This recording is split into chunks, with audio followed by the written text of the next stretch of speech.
A equipe que nos leva a esses momentos tão gostosos, né, de adoração, através dessas melodias e através não só das melodias, através das letras, né? Eu gostaria de refletir um pouquinho nesse devocional, nesta noite, sobre a vida agora e a vida eterna. São dois extremos, a vida que vivemos e a vida eterna. Para a gente perceber o quanto isso é extremo, dois textos vão mostrar isso para nós. Um deles está em Eclesiastes, no capítulo 1 de Eclesiastes. Um deles está em Eclesiastes, no capítulo 1. E o outro, em João 17, no versículo 4. Olhando esses dois textos, nós vamos aí fazer uma reflexão de algo que nós vivemos e vivemos intensamente, porque vivemos nessa dimensão, é a nossa vida como está agora e como é agora, como nós sentimos as nossas percepções. E a vida eterna é um outro extremo. Nós não sentimos todos os benefícios da vida eterna, não é? A não ser por aquilo que o Senhor já colocou no nosso coração, e podemos sentir um vislumbre da vida eterna a partir da experiência que nós temos com a pessoa de Jesus. O Espírito Santo habita em nós. E esse fato já nos faz ver de maneira diferente a vida de uma perspectiva de Deus. E vida eterna significa exatamente isso, vida totalmente e absolutamente da perspectiva de Deus. Mas nós não vivemos isso concretamente. Isso é uma dificuldade, nós entendermos o significado da vida eterna. Não que nesta noite nós venhamos a ter o significado pleno da vida eterna, porque eu sinto dizer para você que o significado pleno da vida eterna, nós vamos ter daqui uns 150 anos, mais ou menos 200 anos, quem sabe. Estaremos no céu, só aí a gente vai sentir o significado da vida eterna. Mesmo dizendo, nossa, vai ser muito bom, com que base a gente está dizendo que vai ser muito bom? Com base no que vivemos aqui agora. Nós dizemos que vai ser muito bom com base naquilo que nós desejamos no coração, que vivamos, que vai acontecer. Mas quem disse que aquilo que nós imaginamos que é bom para nós, é realmente bom para nós? Enfim. É somente o céu que vai nos dar a verdadeira dimensão da vida eterna. Não obstante, como eu disse, nós já podemos sentir um pouquinho disso. Então, o primeiro texto, apesar de nós apreciarmos vários versículos do capítulo 1, capítulo 2, capítulo 3 de Eclesiastes, mas esse versículo ele já sintetiza tudo, quando ele diz ali, que grande ilusão, que grande inutilidade, nada faz sentido, diz o sábio. Então esse é o versículo 2, logo ali no começo do capítulo 1, desse livro de Eclesiastes. Nada faz sentido, tudo é uma ilusão. Essa palavra ilusão, no original, é da ideia de bolha de sabão. É agora, de repente não é, e a gente não tem mais a dimensão do que significa aquilo. E Deus coloca no coração de Salomão, essa ideia, que é a ideia que realmente a gente precisa incorporar e viver. O grande problema é que nós tentamos ver uma vida, não com a realidade real, porque tudo que nós vivemos, isso é irreal. Real mesmo e a realidade mesmo é a pessoa de Deus, é a dimensão de Deus, é a perspectiva de Deus. Por quê? Porque ela é que prevalece, ela é que permanece eternamente. A nossa vida não é real porque ela é passageira, tem um começo, um meio e um fim. Ok, ela tem o seu grau de realidade, mas relativa, em função de nós, da nossa existência. Quando nós falamos na pessoa de Deus, na realidade de Deus, a realidade de Deus não era, é e será. A realidade de Deus é. O salmista, ele dá aqui, o Salomão, ele dá aqui a dimensão exata do que a nossa vida é. Uma grande absoluta ilusão. Por isso, não devemos o quê? Cavar muito profundo os alicerces do aqui e agora. Porque é tudo uma ilusão. A gente vai ver alguns versículos ali. Estou dando um início aí dessa reflexão. Agora, o texto que realmente é real e verdadeiro é o texto que está no capítulo 17 de João, como sendo a palavra do próprio Cristo. E a vida eterna é esta, que te conheçam a ti, o único Deus verdadeiro, e a Jesus Cristo a quem enviaste. Então, essa é a realidade verdadeira. A realidade verdadeira é a pessoa de Jesus, é o conhecimento de Jesus, é a percepção de Jesus, é a experiência que Jesus nos proporciona, é o que Jesus faz em termos de nos religar com o Todo-Poderoso. Isso é real, isso é verdadeiro. Se existe um alicerce que precisamos cavar fundo, o mais possível, é a pessoa de Cristo Jesus. E a vida eterna é esta, que te conheçam a ti, o único verdadeiro Deus, e a Jesus Cristo a quem enviaste. E alguns aspectos da vida eterna que a gente vai pegar e vai ver daqui a pouco. Mas, por enquanto, só cavando aqui essas expressões que caracterizam essa primeira palavra de Salomão. Que grande ilusão, que grande inutilidade, nada faz sentido. E aí ele começa ali, que vantagem tem o ser humano em todo o seu trabalho, em que tanto se dedica debaixo do sol. Gerações nascem, gerações morrem, mas a terra permanece sempre do mesmo jeito.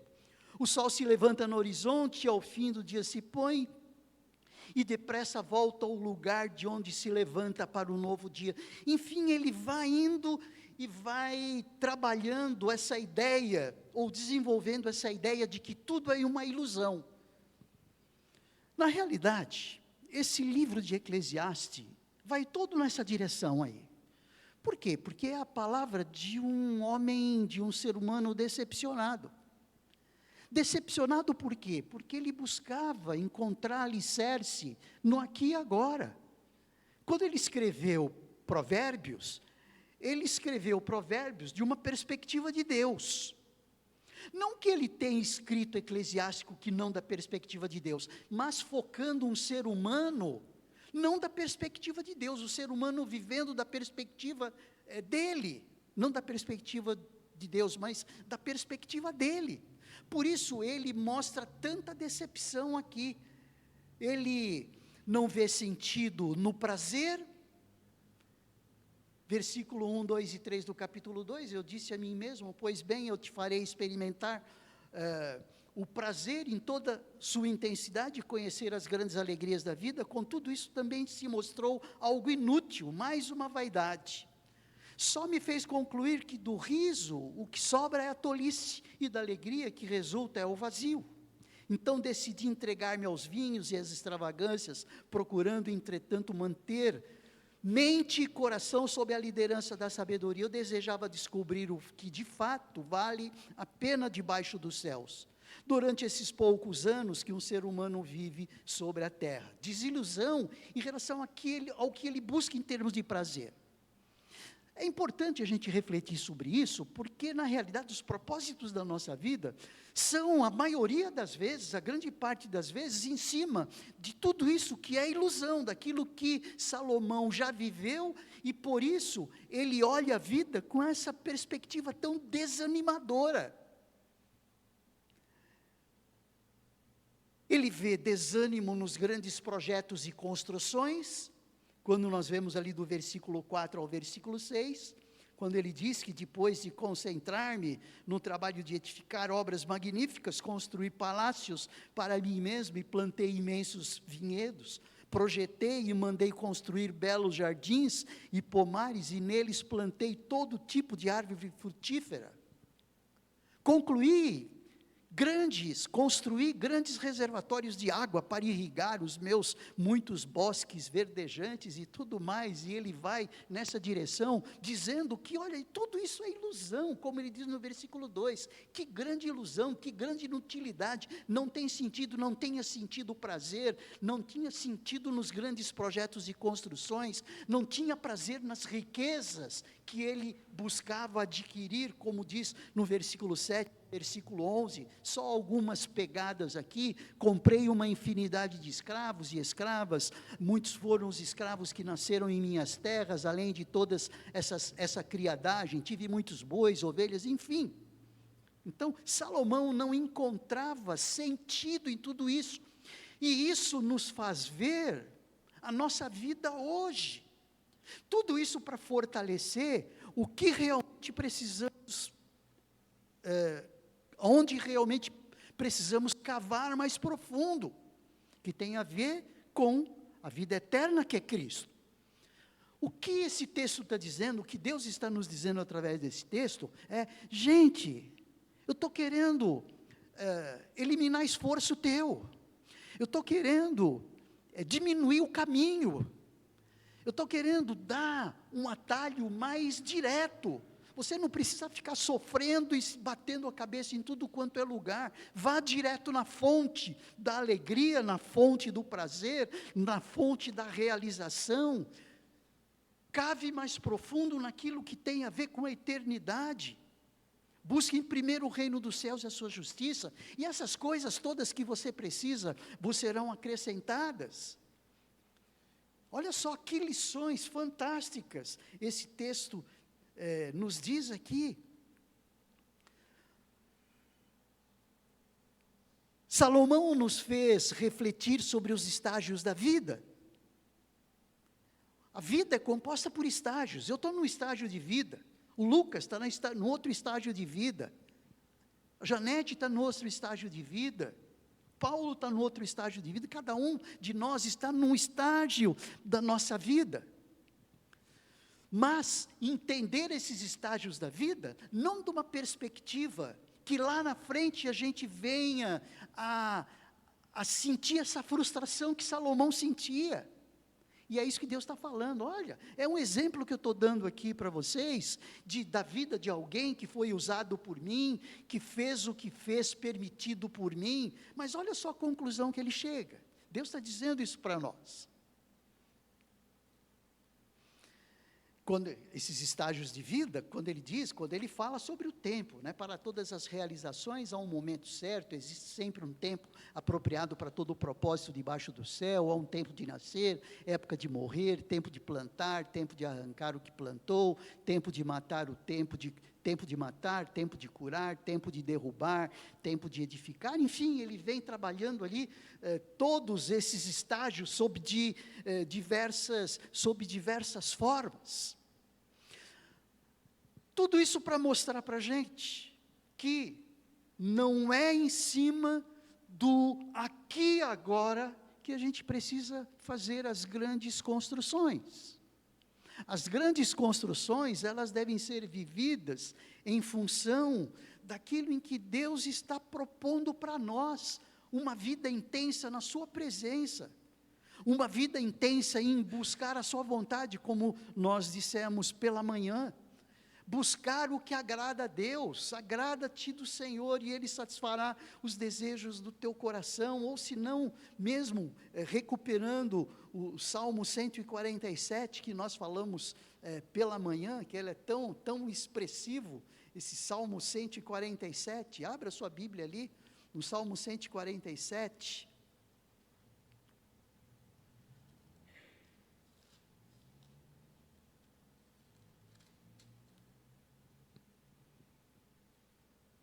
quando ele diz no versículo 10 e 11, ele não se compraz no vigor do cavalo, nem dá valor à agilidade dos seres humanos, é como se ele estivesse colocando esse versículo 10 na dimensão do aqui e agora, na dimensão das nossas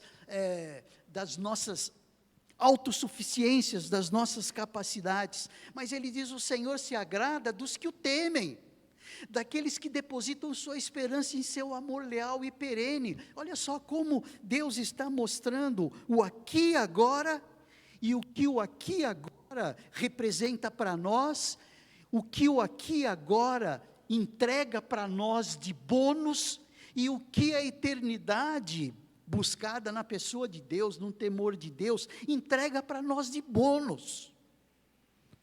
O bônus mesmo é aquele que vem em termos de conhecer a Jesus, e a vida eterna é esta, que te conheçam a ti, o único Deus verdadeiro, e Jesus Cristo, a quem enviastes. Então isso é para nós o suprassumo da vida. Deus já conquistou a eternidade para nós ali na cruz. Ao morrermos, nós estaremos com Ele, mas nós vivemos o aqui e agora ainda. Com que perspectiva? A perspectiva de Deus ou a perspectiva dos homens? Se for a perspectiva dos homens, nós estaremos fadados a viver as frustrações como Salomão viveu. Agora, quando nós olhamos a nossa vida, aquela que será vivida eternamente nos céus, com a plenitude de Deus, com a presença de Deus, com a paz que só Deus pode dar, a alegria que só Deus pode dar, sem a experiência da morte, sem a experiência da dor. Gente, é importante nós vivermos o aqui e agora, mesmo doendo o dedão, mas vivendo com a cabeça no céu. Quando nós olhamos o Apocalipse no capítulo 21, nós vemos o vislumbre dessa vida eterna que começa com Cristo. Abram sua Bíblia ali. Quando nós olhamos em vida eterna, não tem como nós não olharmos para o livro de Apocalipse, que mostra para nós, depois, como será um novo céu e a nova terra. Texto lindo, texto maravilhoso este.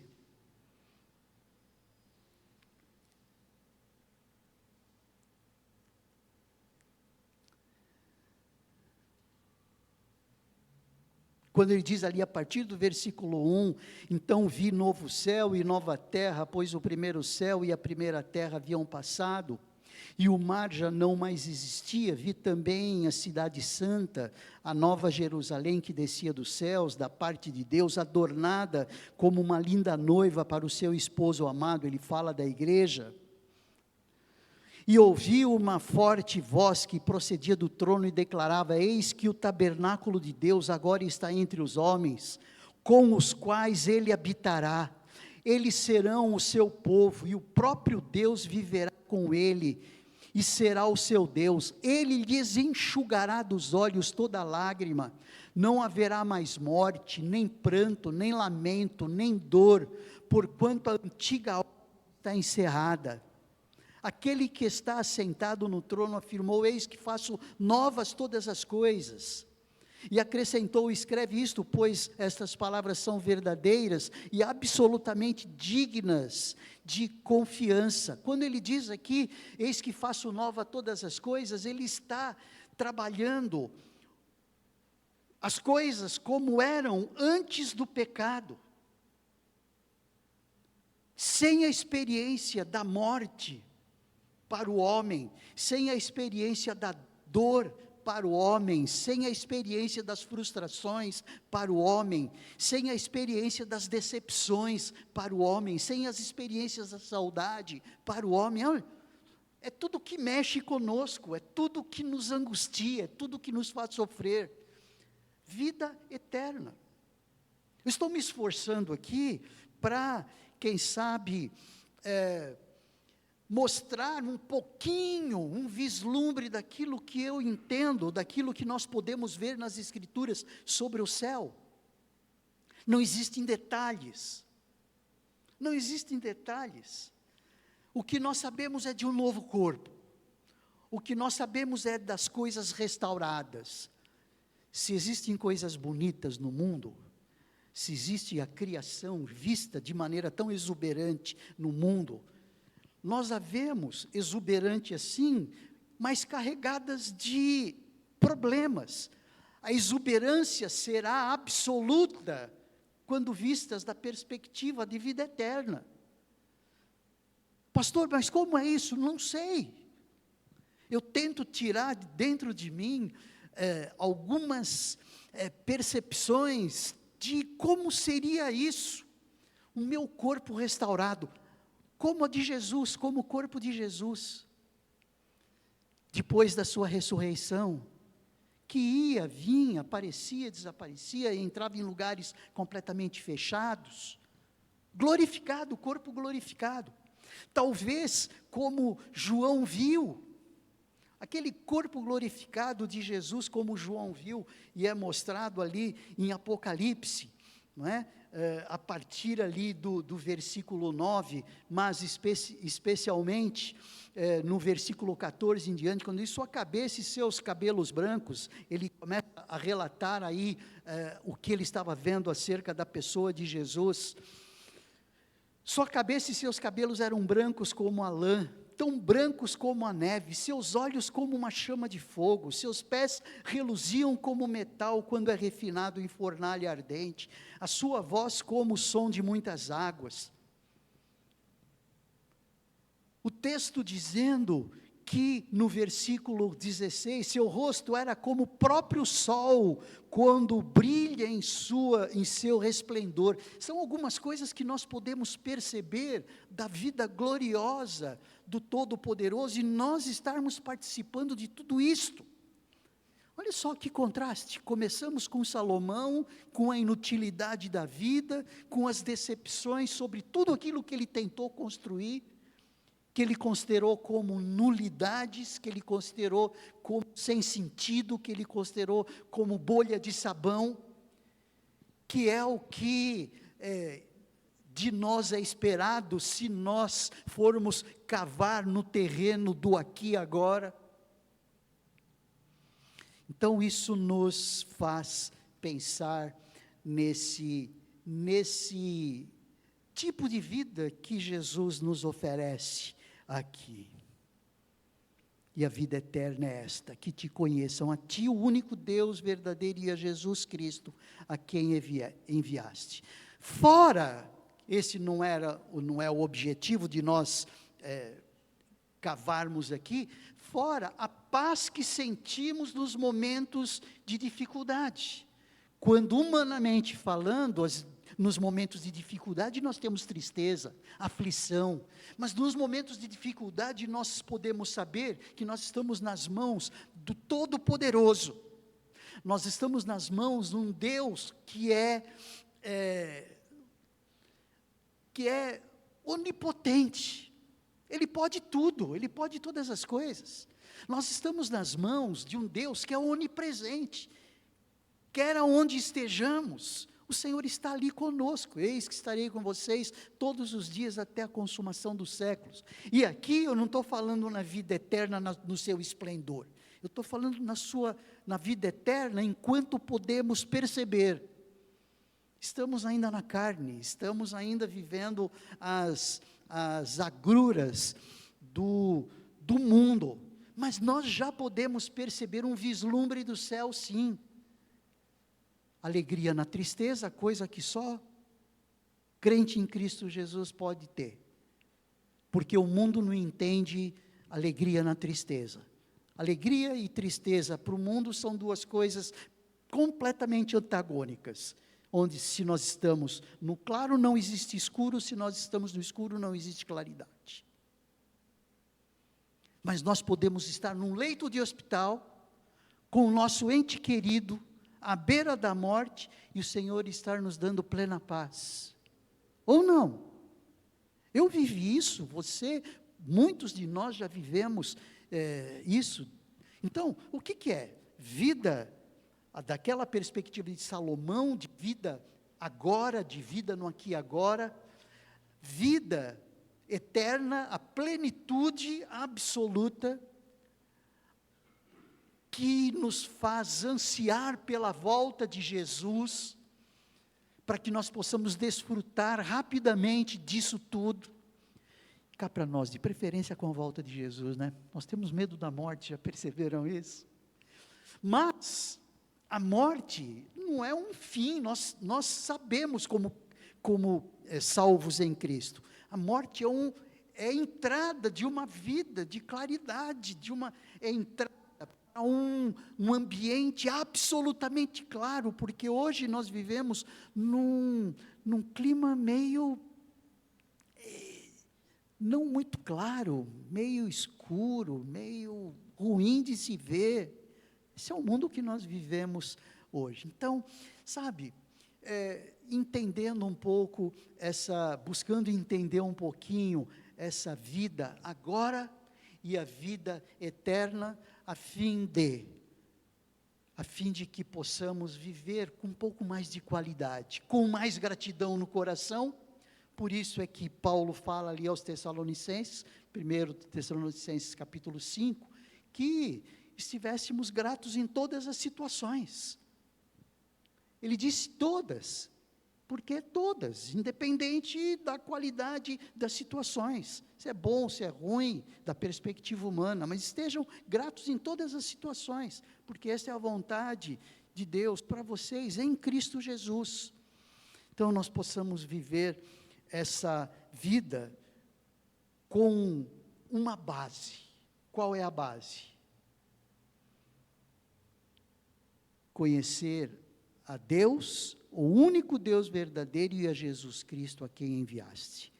Essa qualidade de vida, mesmo agora, e a qualidade de vida futura, está na proporção do quanto conhecemos a Jesus, quanto Jesus é realidade na nossa vida, porque é Jesus quem tira de sobre nós a ira de Deus, é Jesus quem leva para a cruz as nossas dívidas para com o Todo-Poderoso e nos dá essa vida eterna. Que o Senhor nos ajude a viver a nossa vida com muito mais gratidão, olhando-a da perspectiva de Deus e não olhando-a de uma perspectiva humana. Viver essa vida do aqui e agora, sabendo que a qualidade de vida começa quando nós entendemos que a vida eterna é que nós conheçamos a Deus e a Jesus, a quem esse Deus grandioso enviou. Isso significa vida eterna. Por isso nós podemos dizer que somos felizes. Isso não significa que nós não temos tristezas circunstanciais. Jesus chorou.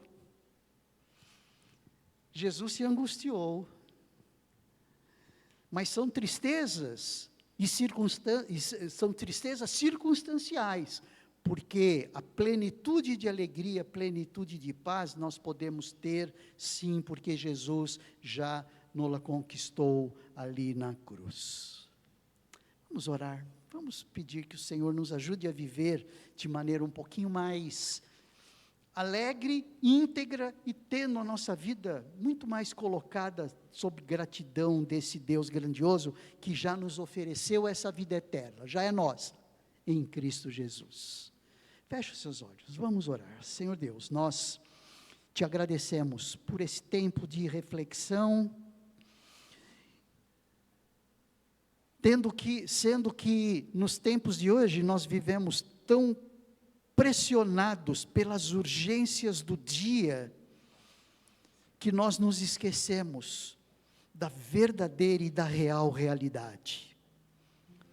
Nós cavamos, muitas vezes, em terrenos tão inapropriados, fracos, entregando tanto tempo nosso, entregando tanta energia nossa, entregando tanto esforço, quando o que o Senhor exige e que nós venhamos a temê-lo, venhamos a buscá-lo, venhamos a amá-lo, venhamos a construir os nossos alicerces e na rocha, que é Cristo Jesus. Obrigado pela vida eterna que foi conquistada para mim e para nós, ali na cruz, na pessoa de Jesus. E com isso, nós devemos toda a nossa vida, não a nossa vida física. Nossa vida física não é nada, mas a nossa vida eterna nós devemos ao Senhor. Ajuda-nos a viver de maneira digna de tal presente, de tal bônus, a vida eterna. Te agradecemos, em nome de Jesus, amém. Vamos cantar, queridos, vamos.